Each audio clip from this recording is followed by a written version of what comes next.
ಎಲ್ಲರಿಗೂ ನಮಸ್ಕಾರ. ಹೇಗಿದ್ದೀರಾ ಎಲ್ಲರೂ? ಐ ಹೋಪ್ ಎಲ್ಲರೂ ಚೆನ್ನಾಗಿದ್ದೀರಾ ಅಂತ ಅಂದ್ಕೊಳ್ತಾ ಇವತ್ತಿನ ಈ ವಿಡಿಯೋದಲ್ಲಿ ನಾನು ಚವಳೆಕಾಯಿ ಅಥವಾ ಜವಳೆಕಾಯಿ, ನಮ್ಮ ದಾವಣಗೆರೆ ಸೈಡೆಲ್ಲ ಜವಳೆಕಾಯಿ ಅಂತಾರೆ. ಸೊ ಜವಳೆಕಾಯಿ ಪಲ್ಯನ ಮಾಡಿದ್ದೆ. ಸೊ ಅದನ್ನೇ ನಿಮ್ಮ ಹತ್ರ ಶೇರ್ ಮಾಡ್ಕೊಳ್ತಾ ಇದ್ದೀನಿ. ಟ್ಯೂಷನ್ನ ನಾನು ದಿನ ಕಂಡಕ್ಟ್ ಮಾಡ್ತಾ ಇದ್ದೀನಿ ಮನೆಯಲ್ಲಿ. ಸೊ ಟ್ಯೂಷನ್ ಎಲ್ಲ ಮುಗಿಸ್ಬಿಟ್ಟು ನೈಟ್ ಡಿನ್ನರ್ಗೆ ಏನಾದರೂ ಊಟಕ್ಕೆ ಪ್ರಿಪ್ರೇಷನ್ ಮಾಡ್ಕೊಳ್ಳೋಣ ಅಂತ ಅಂದ್ಕೊಂಡೆ. ಸೊ ಮನೆಯಲ್ಲಿ ಜವಳೆಕಾಯಿ ಇತ್ತು.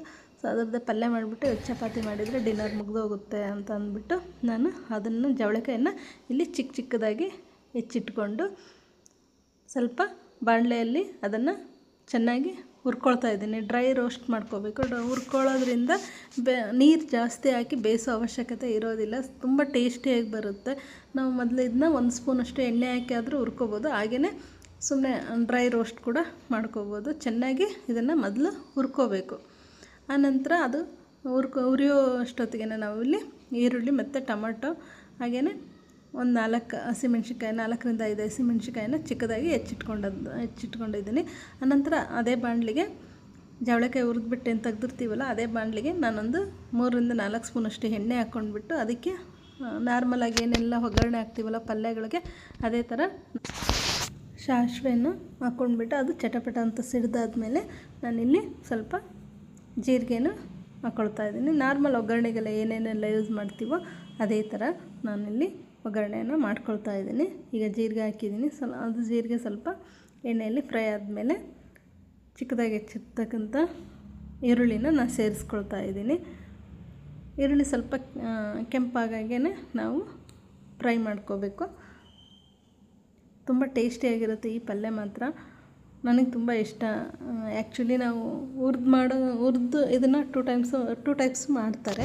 ಹುರಿದ್ಬಿಟ್ಟು ಮಾಡ್ತಾರೆ. ಹಾಗೆಯೇ ಕುಕ್ಕರಲ್ಲಿ ಒಂದು ವಿಷಲ್ ಕೂಗಿಸಿದ್ರೂ ತುಂಬ ಚೆನ್ನಾಗಿ ಬೆಂದ್ಕೊಂಡ್ಬಿಡುತ್ತೆ. ಬಟ್ ಟೇಸ್ಟ್ ಡಿಫ್ರೆನ್ಸ್ ಆಗುತ್ತೆ.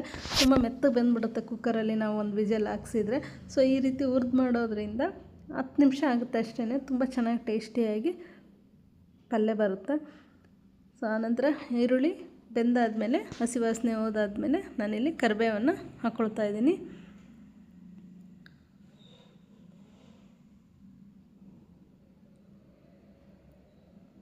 ಆನಂತರ ಹೆಚ್ಚಿಟ್ಟಿರ್ತಕ್ಕಂಥ 4ರಿಂದ 5 ಹಸಿಮೆಣ್ಸಿಕಾಯಿ, ಖಾರಕ್ಕೆ ಎಷ್ಟು ಬೇಕೋ ಅಷ್ಟನ್ನು ನೋಡಿ ಹಾಕ್ಕೊಳ್ಳಿ. ನಾವು ಸ್ವಲ್ಪ ಖಾರ ತಿನ್ನೋದ್ರಿಂದ ನಾನಿಲ್ಲಿ 4ರಿಂದ 5 ಮೆಣ್ಸಿಕಾಯಿನ ಚಿಕ್ಕದಾಗಿ ಹೆಚ್ಚಿ ಹಾಕ್ಕೊಂಡಿದ್ದೀನಿ. ಸೊ ಚಿಕ್ಕದಂದರೆ ಒಂದೊಂದರಲ್ಲಿ 4-5 ಪೀಸ್ ಮಾಡಿ ಹಾಕಿದ್ದೀನಿ. ಯಾಕಂದರೆ ನನ್ನ ಮಗಳು ಚಿಕ್ಕವಳು ಇರೋದ್ರಿಂದ ಅವಳಿಗೆ ಎತ್ತಿಟ್ಟು ತಿನ್ನಲಿಕ್ಕೆ ಈಸಿ ಆಗುತ್ತೆ ಅಂತ ಚಿಕ್ಕದಾಗಿ ಹೆಚ್ಚಿ ಕೂಡ ನೀವು ಆ್ಯಡ್ ಮಾಡ್ಕೋಬೋದು. ಇಲ್ಲ ಮಿಕ್ಸಿಯಲ್ಲಿ ಹಸಿಮೆಣ್ಸಿನ್ಕಾಯಿ ಜೀರಿಗೆ ಪೌಡ್ರ್ ಮಾಡ್ಕೊಂಡು ಕೂಡ ಹಾಕ್ಕೊಳ್ತಾರೆ. ಸೊ ನಾನು ಇದೇ ಥರ ಮಾಡೋದ್ರಿಂದ, ಯಾಕಂದರೆ ಮಕ್ಕಳಿಗೆ ಹಸಿಮೆಣ್ಸಿನ್ಕಾಯಿನ ತೆಗೆದಿಟ್ಟು ತಿಂತಾರೆ ಅನ್ನೋ ಒಂದು ಉದ್ದೇಶಕ್ಕೆ. ಈಗ ನಂತರ ಟೊಮೊಟೊನ ನಾನು ಆ್ಯಡ್ ಮಾಡ್ಕೊಳ್ತಾ ಇದ್ದೀನಿ.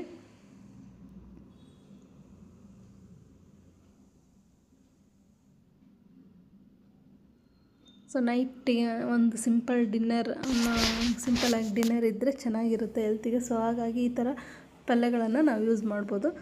ನಾವೀಗ ಏನು ಹುರಿದಿಟ್ಕೊಂಡಿರ್ತೀವಲ್ವ ಚವಳೆಕಾಯಿನ ಅಥವಾ ಜವಳೆಕಾಯಿ, ಸೊ ಅದನ್ನು ನಾನೀಗ ಮಿಕ್ಸ್ ಮಾಡ್ತಾಯಿದ್ದೀನಿ. ಈ ರೀತಿ ಹುರಿದಿಟ್ಕೊಂಡ್ರೆ ನೀರು ಕಮ್ಮಿ ಹಾಕಿ ನಾವು ಬೇಯಿಸ್ಕೋಬೋದು. ಅಂದರೆ ನೀರು ಹಾಕೋ ಅವಶ್ಯಕತೆಯೇ ಇರೋಲ್ಲ. ಎಳೆದಾಗಿತ್ತು ಅಂದರೆ ಸ್ವಲ್ಪ ಏನಾದರೂ ಬಲ್ತಿತ್ತು ಅಂದರೆ ನಾವು ಅದಕ್ಕೆ ಒಂದು ಅರ್ಧ ಲೋಟದಷ್ಟು ನೀರು ಹಾಕಿದರೆ ಸಾಕಾಗುತ್ತೆ.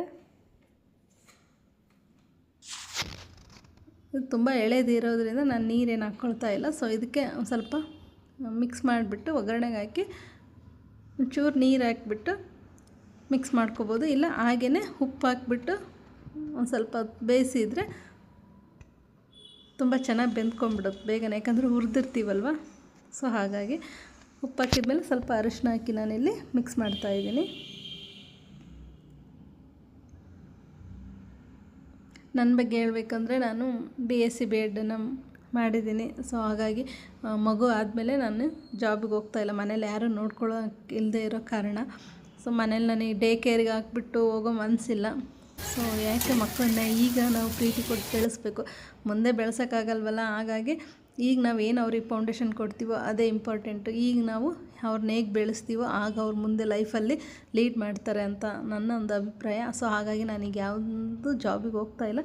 ಸೊ ಮನೆಯಲ್ಲೇ ನನಗೆ ಯಾವ ರೀತಿಯಾದಂಥ ಅನುಕೂಲವಾಗಿರುತ್ತೋ ಆ ರೀತಿ ನಾನು ಮಾಡ್ತಾಯಿದ್ದೀನಿ. ಸೊ ನಾನು ಟ್ಯೂಷನ್ ತೊಗೊಳ್ತಾ ಇದ್ದೀನಿ. ತುಂಬ ಜನ ಮಕ್ಕಳು ಬರ್ತಾ ಇದ್ದಾರೆ, ನಡೆಯುತ್ತೆ, ಪರವಾಗಿಲ್ಲ. ಈಗ ನಾನು ಸ್ವಲ್ಪ ಬೆಂದಾದಮೇಲೆ ನಾನು ಸಾಂಬಾರು ಪೌಡ್ರ್ ಇದು ಮನೆಯಲ್ಲೇ ಮಾಡ್ಕೊಂಡಿದ್ದೀನಿ ನಾನು.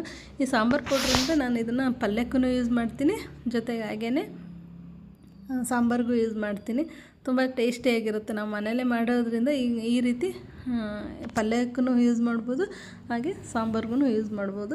MTR ಮೊದಲು ಯೂಸ್ ಮಾಡ್ತಿದ್ದೆ ನಾನು, ಬಟ್ ಇವಾಗೆಲ್ಲ ನಾನು ಅದು ಯೂಸ್ ಮಾಡ್ತಾ ಇಲ್ಲ. ಸೊ ಈ ಆರ್ಟಿಫಿಷಿಯಲ್ ಕಲರ್ಸ್ ತುಂಬ ಆ್ಯಡ್ ಮಾಡ್ತಾ ಇದ್ದಾರೆ. ಸೊ ಹಾಗಾಗಿ ನಾನು ಮನೆಯಲ್ಲೇ ಪ್ರಿಪ್ರೇಷನ್ ಮಾಡ್ಕೊಳ್ತಾ ಇದ್ದೀನಿ. ನೋಡಿ ಇಷ್ಟು ಬೆಂದಾದಮೇಲೆ ಬೆಂದಿದೆ ಅಂತ ಅರ್ಥ. ನಾನೊಂದು 2-3 ಸ್ಪೂನ್ ಅಷ್ಟೇ ವಾಟ್ರ್ ಹಾಕಿದ್ದು. ಸೊ ಹಾಗಾಗಿ ತುಂಬ ಚೆನ್ನಾಗಿ ಬೆಂದ್ಕೊಂಡಿದೆ. ಆನಂತರ ಮೇಯ್ನ್ ಈ ಪಲ್ಯಕ್ಕೆ ಇದು ಗುರಳ್ ಪುಡಿ ಅಂತ ಕರಿತೀವಿ ನಮ್ಮ ಕಡೆ, ಹುಚ್ಚೆಳ್ಳು ಪುಡಿ ಅಂತಲೂ ಕರೀತಾರೆ. ಇದಿದ್ರೇ ಈ ಪಲ್ಯ ಟೇಸ್ಟ್ಗಳು. ಈ ಪಲ್ಯ ಅಂತಲೇ ಅಲ್ಲ, ನಮ್ಮ ಉತ್ತರ ಕರ್ನಾಟಕ ಸೈಡ್ ಆಗಿರ್ಬೋದು ಅಥವಾ ದಾವಣಗೆರೆ ಸೈಡ್ ಆಗಿರ್ಬೋದು, ನಾವೆಲ್ಲ ಮಾಡೋ ಅಂಥದ್ದು ಈ ಪುಡಿ ಇಲ್ಲದೇ ಯಾವ ಪಲ್ಯಗಳನ್ನು ನಾವು ಮಾಡಲ್ಲ. ತುಂಬ ಟೇಸ್ಟಿಯಾಗಿರುತ್ತೆ. ಸೊ ಈಗೆಲ್ಲ ಮಾಲ್ಗಳಲ್ಲೂ ಸಿಗುತ್ತೆ, ನೀವು ತೊಗೊಂಡು ಬಂದುಬಿಟ್ಟು ಅದನ್ನ ಸ್ವಲ್ಪ ಹುರಿದ್ಬಿಟ್ಟು ಪೌಡ್ರ್ ಮಾಡಿಟ್ಕೊಂಡ್ರೆ ಗುರಳ್ ಪುಡಿ ರೆಡಿ ಆಗುತ್ತೆ. ಸೊ ಎಲ್ಲ ಪಲ್ಯಕ್ಕೂ ಲಾಸ್ಟಿಗೆ ನಾವು ಇನ್ನೇನು ಆಫ್ ಮಾಡ್ತೀವಿ ಅನ್ನೋ ಸ್ಟೇಜಲ್ಲಿ ನಾವು ಪುಡಿ ಹಾಕಿಬಿಟ್ಟು ಆ್ಯಡ್ ಮಾಡಿದ್ರೆ ಸಾಕು. ಇದಕ್ಕೆ ನೀವು ಬೇಕಿದ್ರೆ ಸ್ವಲ್ಪ ಶೇಂಗಾ ಪೌಡ್ರ್ ಮಾಡೋಕ್ಕೋಗ್ಬೋದು. ನಾನಿಲ್ಲಿ ಹಾಕ್ತಾಯಿಲ್ಲ, ಗುರಳ್ ಪುಡಿನೇ ಸಾಕಾಗುತ್ತೆ. ನೋಡಿ ಎಷ್ಟು ಚೆನ್ನಾಗಿ ಕಾಣಿಸ್ತಾ ಇದೆ ಅಲ್ವಾ. ಸೊ ನೆಕ್ಸ್ಟ್ ಇದನ್ನು ಈಗ ಸರ್ವ್ ಮಾಡೋಣ. ಸೊ ನಿಮಗೆ ಸಾಂಬಾರು ಪೌಡ್ರ್ ರೆಸಿಪಿ ಬೇಕಿತ್ತು ಅಂದರೆ ನಾನು ಇಲ್ಲಿ ಆಲ್ರೆಡಿ ಹಾಕಿದ್ದೀನಿ. ಸೊ ಆ ವಿಡಿಯೋದ ಲಿಂಕನ್ನು ಕೊಟ್ಟಿರ್ತೀನಿ, ಬೇಕಿದ್ದರೆ ನೋಡಬಹುದು. ಚಪಾತಿಗೆ, ರೊಟ್ಟಿಗೆ, ಹಾಗೆ ಅನ್ನಕ್ಕೂ, ರಾಗಿ ರೊಟ್ಟಿ, ಅಕ್ಕಿ ರೊಟ್ಟಿ, ಎಲ್ಲ ರೊಟ್ಟಿಗಳಿಗೂ ತುಂಬ ಸೂಪರ್ ಕಾಂಬಿನೇಷನ್ ಅಂತ ಹೇಳ್ಬೋದು. ಒಂದೊಳ್ಳೆ ಡಿನ್ನರ್ ರೆಡಿ ಆಯಿತು. ನಿಮಗೆಲ್ಲರಿಗೂ ಈ ವಿಡಿಯೋ ಇಷ್ಟ ಆಗಿರುತ್ತೆ ಅಂತ ಅಂದ್ಕೊಳ್ತೀನಿ. ಸೊ ದಯವಿಟ್ಟು ಸಬ್ಸ್ಕ್ರೈಬ್ ಮಾಡಿ, ಹಾಗೆ ಸಪೋರ್ಟ್ ಮಾಡಿ, ಲೈಕ್ ಕೂಡ ಮಾಡಿ ಅಂತ ಕೇಳ್ಕೊಳ್ತೀನಿ. Thank you so much for watching.